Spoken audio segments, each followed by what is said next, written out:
দেখো বন্ধুরা, এখন বাজে হলো 4:45, সকাল 4:45। আমি কিন্তু ঘুম থেকে উঠে গিয়েছি। তো দেখো বাইরেটা অনেক আলো হয়ে গিয়েছে। এই দেখো,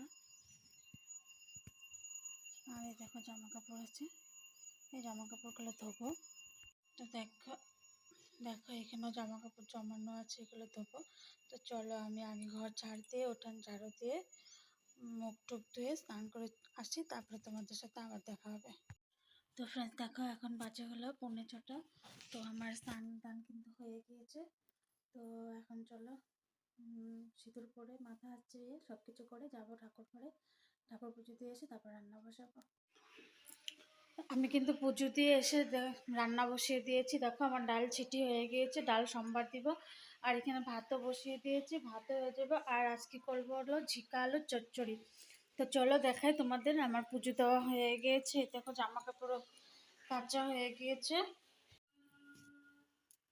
দেখো এদিকে আমার পুজো দেওয়া হয়ে গেছে, অনেক টাইমে হয়েছে।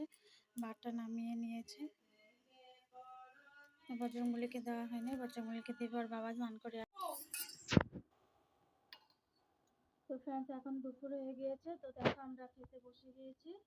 তো আজ রান্না করেছিলাম ডাল, এখানে আছে আলু ভাজি, ছেলের জন্য করেছি পনির ভাজি, চাটনি, আর কি করে ঝিকালে চচ্চড়ি। তো চলো তো গুড ইভিনিং ফ্রেন্ডস, সন্ধ্যা হয়ে গেছে, অনেক টাইমে হয়েছে। আজকে আমি ঘুম থেকে উঠেছি, অনেক টাইম হয়ে গেছে। তো এখন চা খাবো, চা বানিয়ে নিচ্ছি। দেখো চা বানানো হয়ে গিয়েছে। তো চলো চা খেয়ে নিই। তো আজকে একটা বিশেষ দিন ছিল, দিনটার কথা কিন্তু আমার মনে ছিল না। হ্যাপি মাদার্স ডে আজকে। তো সকল মাকে জানাই হ্যাপি মাদার্স ডে।